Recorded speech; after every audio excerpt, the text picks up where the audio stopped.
കോട്ടയം ചങ്ങനാശ്ശേരിയിൽ 2 വീടുകൾ കുത്തിത്തുറന്ന് മോഷണം. 2.5 ലക്ഷം രൂപയും സ്വർണവും കവർന്നു. പുലർച്ചെ 1 മണിക്കും 4 മണിക്കും ഇടയിലാണ് ഈ മോഷണം നടന്നത്. ഷിനോജ് എസ് ടി വിവരങ്ങളുമായി. ഷിനോജ്, പോലീസിന്റെ ഒരു പ്രാഥമികമായ നിഗമനം എന്താണ്? പ്രതികളെ പറ്റി എന്തെങ്കിലും സൂചന?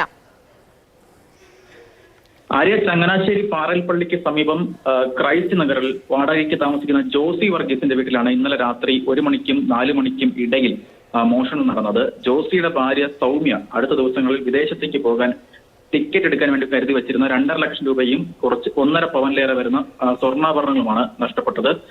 ഇതിന് സമീപമുള്ള മറ്റു ചില വീടുകളിൽ കൂടി ഇന്നലെ മോഷണ ശ്രമം ഉണ്ടായി. ഒരു വീട്ടിൽ നിന്ന് 900 രൂപയും മോഷണത്തിൽ നഷ്ടപ്പെട്ടിട്ടുണ്ട്. മറ്റു ചില വീടുകൾ കൂടി ഈ മോഷ്ടാവ് അകത്ത് കയറാനുള്ള ശ്രമങ്ങൾ നടത്തിയിട്ടുണ്ട്. ഇതിൽ പ്രദേശത്തെ ഒരു നിരീക്ഷണ ക്യാമറയിൽ തമിഴ്നാട് സ്വദേശി എന്ന് കരുതുന്ന ഒരു മോഷ്ടാവിന്റെ ദൃശ്യങ്ങൾ പതിഞ്ഞിട്ടുണ്ട്. എന്നാൽ ഇത് മുൻനിർത്തിയാണ് ഇപ്പോൾ അന്വേഷണം ചങ്ങനാശ്ശേരി പോലീസ് മുന്നോട്ട് കൊണ്ടുപോകുന്നത്. ഇന്നലെ രാത്രി 1 മണിക്കും 4 മണിക്കും ഇടയിലായിരുന്നു ഇത്തരത്തിൽ ചില വീടുകൾ കേന്ദ്രീകരിച്ച് ചങ്ങനാശ്ശേരിയിൽ മോഷണ ശ്രമം ഉണ്ടായത്. ശരി ഷിനോജ്.